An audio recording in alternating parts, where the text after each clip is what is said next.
All right, sports fans, how's everybody out there doing?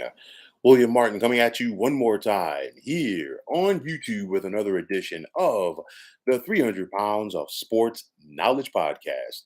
Now, when Scott Frost took over the Nebraska football program as their head coach, heading into the 2018 college football season, there was plenty of excitement as he was going to be the guy that got this program back to what it was under former head football coach Tom Osborne. Frost was the starting quarterback for Nebraska on their last national championship team in 1997, and he was fresh off of leading UCF to an undefeated season in 2017, which included knocking off Auburn in the Peach Bowl. But things never worked out for Frost during his return to Lincoln, as the Cornhuskers went just 16-31 under him, which led to athletic director Trev Alberts firing his fellow football alum today. Now, following Nebraska's 3-9 campaign last season, Alberts gave Frost a reprieve, which included the coach agreeing to a pay cut for this season. But things got off on the wrong foot for Nebraska, and they just never recovered. You go back to their season opener in Dublin against Northwestern. They blew that double digit lead. Of course, Frost was immediately questioned for going for the onside kick, and they just never recovered from it. Last week we saw Nebraska struggle early against North Dakota before they were able to get it going late and pull out the win. And last night was a cherry on top for Frost at Nebraska, as we saw the Cornhuskers lose at home to Georgia Southern out of the Sun Belt Conference 45-42. And at the end of the day, I mean, you look at it, unfortunately for Frost, his legacy at Nebraska is going to be that his teams were unable to get it done when the chips were pushed to the middle of the table. In games that were decided by one score or less under Frost, Nebraska was just 5-22. That ain't going to cut it. You think about it, and it's unfortunate because it seemed like the perfect marriage. The writing was on the wall that this was going to be it. You figure you have a guy who played for Nebraska. You figure you had a guy that knew what it took to win a national championship at Nebraska.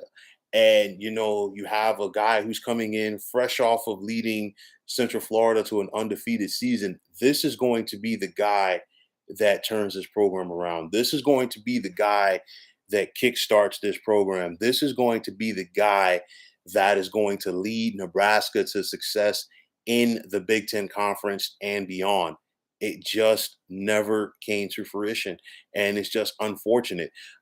You think about this team and you think about this program, and I know some people might get mad at me for saying this. Some people might agree with me, but the curse of Beau Pellini lives on for Nebraska because remember, Beau Pellini was fired after going 9-3 in 2014, and I, like plenty of people, questioned it at the time. He was 66-27 overall there as Nebraska's head football coach, and he was let go for not winning enough big games.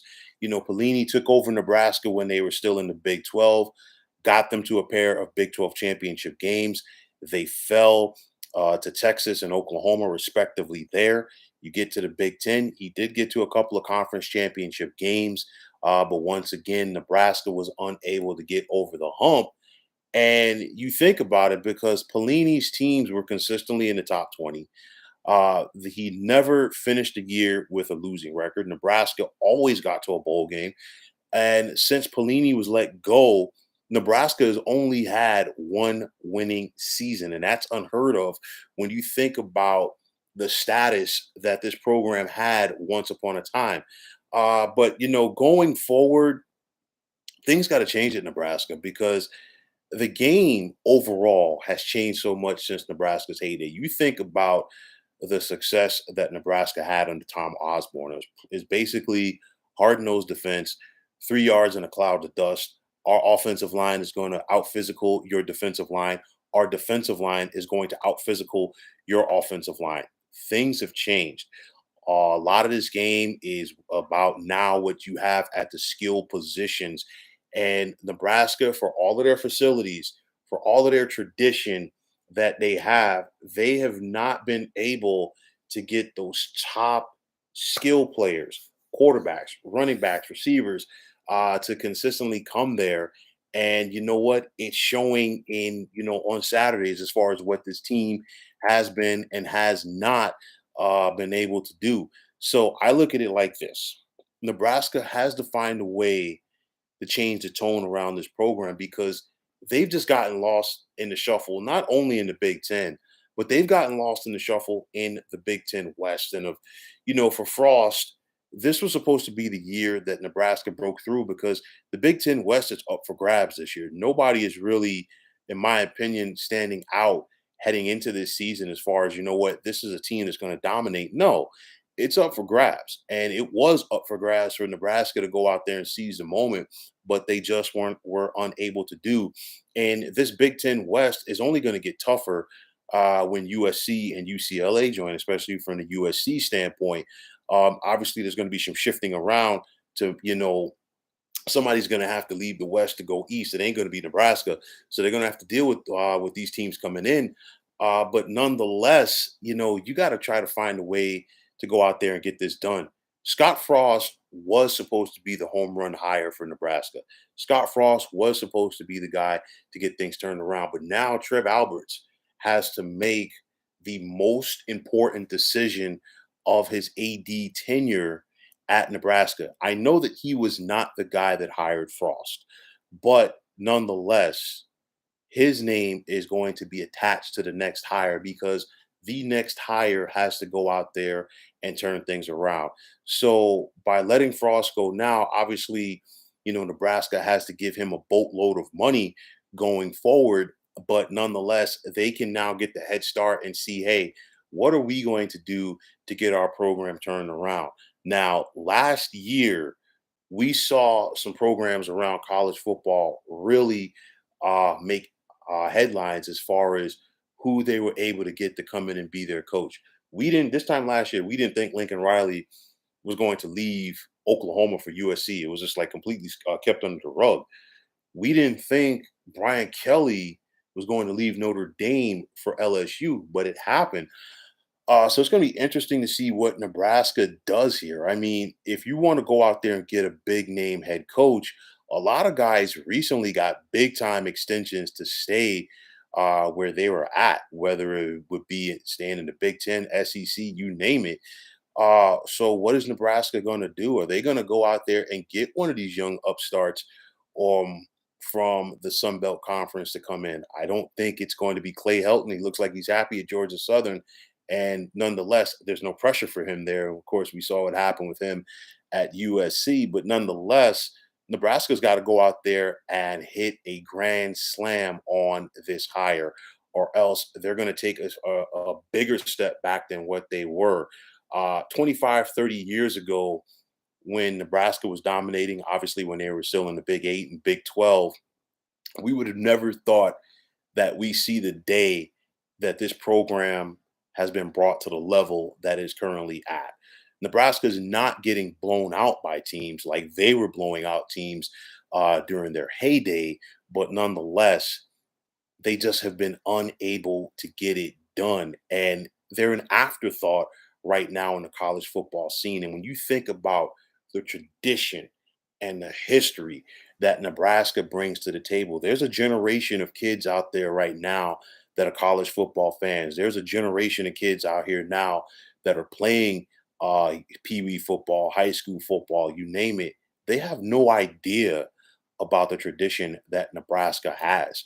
So it's an afterthought, and that is a shame because Nebraska's program has left a lasting impact on college football. And when programs like Nebraska are, in the top 20, in the top 10, contending consistently for conference titles, contending consistently for national titles, I think it's a big impact on the college football scale, not just for that region, but college football overall.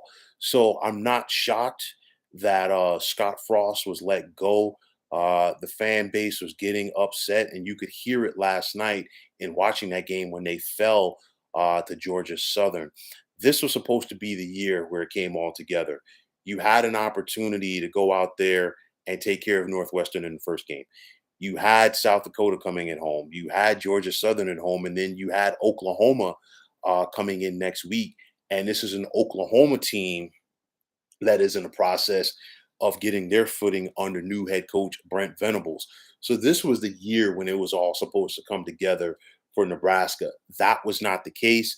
The change was made, and let's see what the Huskers can do going forward. Again, I cannot harp on this enough. The next coaching hire by Trev Alberts. Granted, this is going to be his first in Nebraska, but it's going to be a make or break time.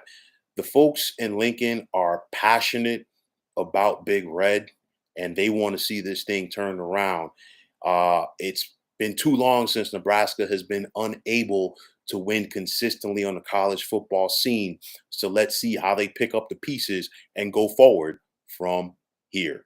So, folks, that is going to wrap it up. And as always, I want to take this time out to thank you for tuning into the 300 Pounds of Sports Knowledge podcast here on YouTube. I want to take this time out to thank all of you fine folks out there for tuning in. And if you have not already, please feel free to subscribe to this channel.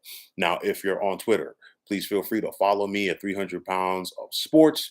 And like I always say, if you follow me, it'll be my pleasure to follow you right back. There's also the sports discussion group on Facebook at the Sports Depot 365. You can check it out, drop a line, and be a part of one of the better sports debating sites going on social media. So once again, fine folks, my name is William Martin. I am signing off, saying take care and have yourselves a wonderful day.